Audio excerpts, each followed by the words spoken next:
expose fraud. This is what could happen to you inside the state of California. You could get a misdemeanor, a $10,000 fine, imprisonment, and your content forced to be deleted. That is absolutely crazy. They don't want them to have access, not because they don't want Nick Shirley to go to the door and knock like a regular citizen should be able to. They don't want you to have access, they don't want you to look it up under the guise of safety, which is bullcrap. If you get money from the government, the public, you getting taxpayer dollars. If you're getting money from taxpayer dollars, we should be able to know what programs that our money going to.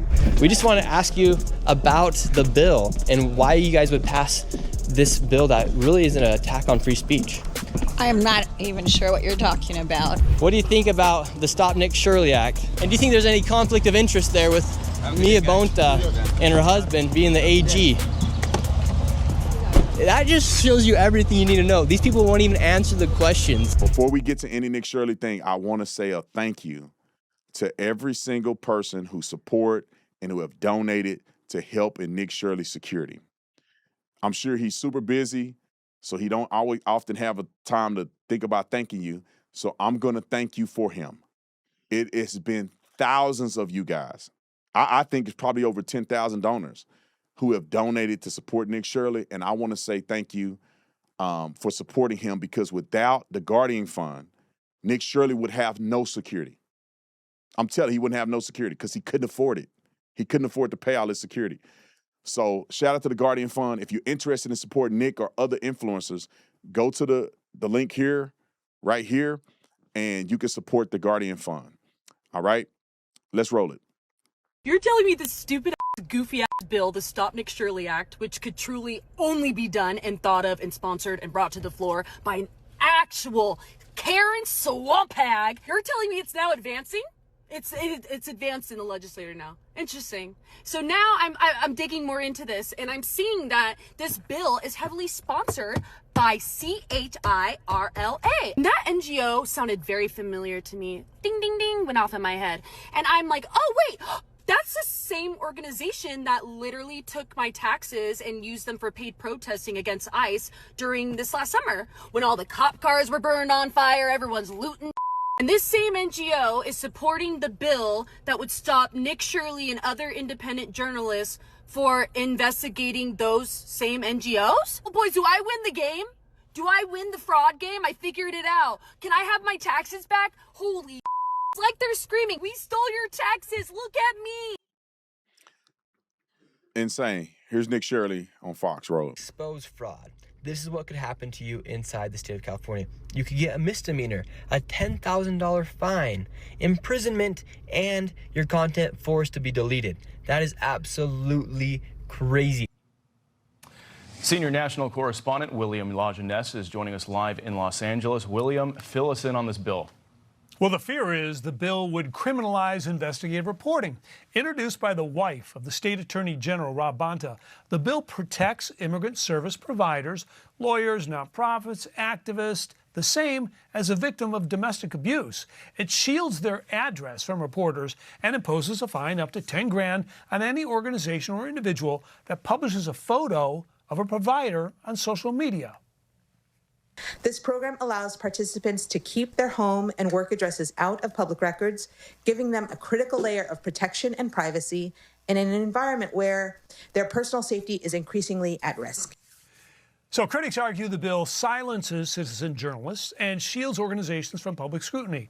Example, say a nonprofit gets millions from a city or county to provide free immigrant housing or legal aid. Well, under this bill, journalists could be stopped from finding it through public records because the bill requires the state to provide a fake address. Let me clarify this real quick. Let me tell y'all how this is crazy. I would support the bill if they really cared about safety and security, which means that you can find all this information, you just can't go and approach these people, right? You can't go up in their house or somewhere where it creates an environment where they're unsafe, right? To help them from people bombarding their house, meaning that it's only one Nick Shirley, but what if 45 people show up at these people's residence, they have kids there, whatever. If they argued that, I could say maybe, just maybe, they may be acting in good faith. They're not arguing that. They don't want you to have access. Access, you can research and do it from the comfort of your own home.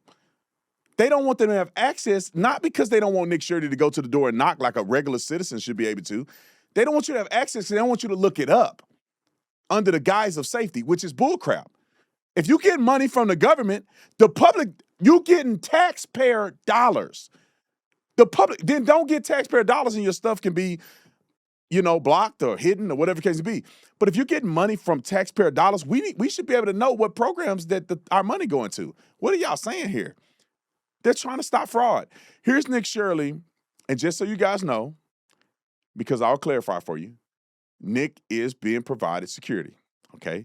So we have covert people, so it's not so obvious, right? We have covert people with Nick, and I almost want to do a giveaway if you can identify who the person is. I already know who the security person is that we deploy because we already know what our security look like. But I wonder, can anybody identify the person?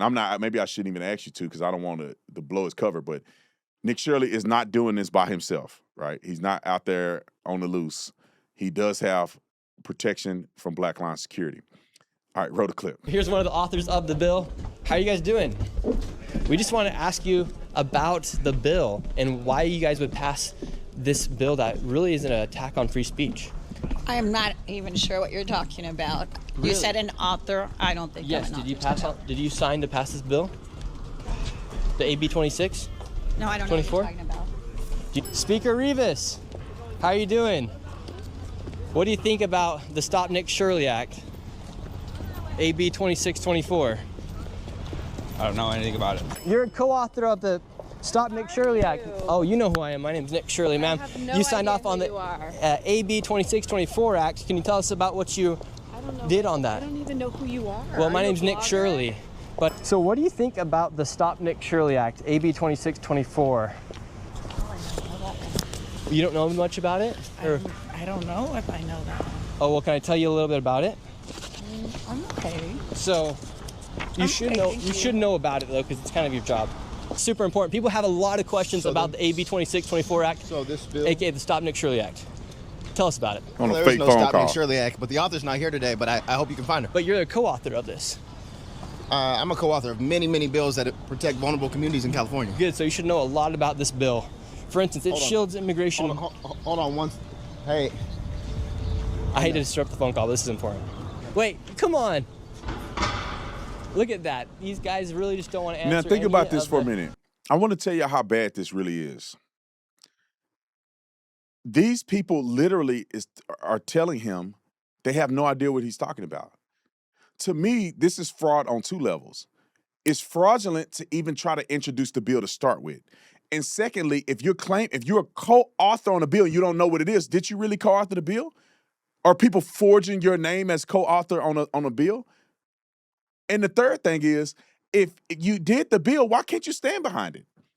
If I was a congressperson, I'm walking in and Nick Shirley was a problem and he's here, I'm like, let's talk. You put me on the internet, somebody pull your phone out so we can have verification. Yeah, this is why we introduced the bill. Why are you doing this? Why are you doing this? You are putting people's lives in danger, whatever they want to say. But they act like they're frauds when they act like they don't know what he's talking about. They act like they don't know who he is. Of course they know who Nick Shirley is. He's probably the only person in the state of California that's exposing fraud to this level. He's on the news every day. Videos getting hundreds of millions of views. Every podcast that exists, he's been on it. Oh, we don't know who you are. You know they frauds. All right, here's a continuation. Roll it. The bill AB 2624, why would you sign off on that? It's a direct violation of the First Amendment, and it makes it harder for people to expose fraud here. We have Leg Counsel. They check the constitutionality of all our bills as we're writing them. I work on fraud issues. You'd know that if you look at some of the work I did on the budget subcommittee. Amazing. So Mia Bonta, her husband's Attorney General of the Attorney General of California, and it was only until I exposed fraud that they actually cracked down on the fraud and made some arrests here, especially with the hospices. And do you know that if this bill were to pass, it'd make it illegal for someone to go after fraud, especially if it's based off of immigrants, for instance, the Armenians in California? No, I think that that's a misinterpretation of the bill, but I'm happy to talk with you more about it. And Don't you Fraud and worry. investigations into fraud are something that's been happening for a very long time. The Attorney General handles those cases. You This think is it's an a little ongoing weird issue. that the wife of the Attorney General, Mia Bonta, is now pushing this bill that literally goes against the First Amendment? No, I actually don't. I don't think that this bill violates the First Amendment. I mean, Really?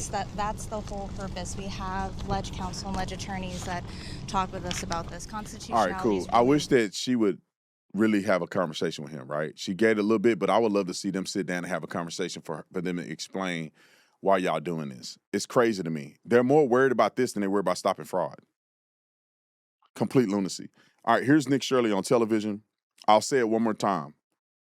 Nick Shirley has security with him provided by Blackline, and I want to thank everybody, all the thousands of you guys who support Nick Shirley, because without you, none of this fraud will be uncovered. Because you know why. People don't want Nick Shirley to uncover this fraud. So that's why his security is important. And that's why it's important to thank you guys and appreciate you guys. And I encourage you, if it's in your heart to support Nick Shirley or any of the journalists that we work with, for you to go to blacklineguardianfund.com and give a level of support. It's a 501c3. Therefore, you get tax-exempt donations. And we'll send it to you. You know, as soon as you make the donation, we'll send you the tax forms and everything you need to make sure that you can write it off on your taxes. But again, thank you guys, man. I can't thank you enough of how much support Nick has gotten and how much we've been able to provide security he wouldn't be able to afford. I'm telling you right now. Roll the clip. Very interesting connections with her husband being the Attorney General of California. Their goal as a family should be to prosecute and take care and make sure that there is so little fraud in the state that they can have such a peaceful night of sleep. However, while the Attorney General is supposed to be prosecuting fraud, his wife is creating laws to let fraud continue. They're specifically saying that NGOs who receive money based off immigrant services don't have to disclose their money.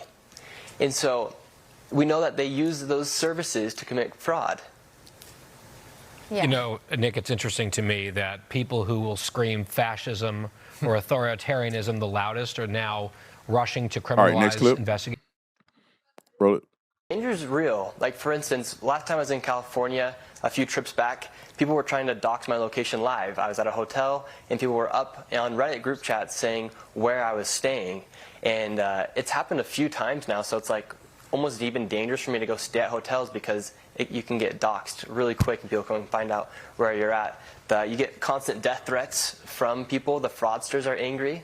In fact, yeah, they're very angry. I've had death threats, and one of them was even very specific about the date. It's actually supposed to be coming up very soon, the date that they said they'd kill me. So that was interesting. And you just get all these death threats, you get doxing. But the majority of the public are very thankful. Like when I'm out in public, so many people come up to me and say thank you. It's actually interesting at Sacramento, when I was just there, so many people were saying thank you. But the people inside the building, they all hate me because I'm exposing their corruption. But the people love me. All right, so again, it's just a testament of y'all support towards him. Thank you.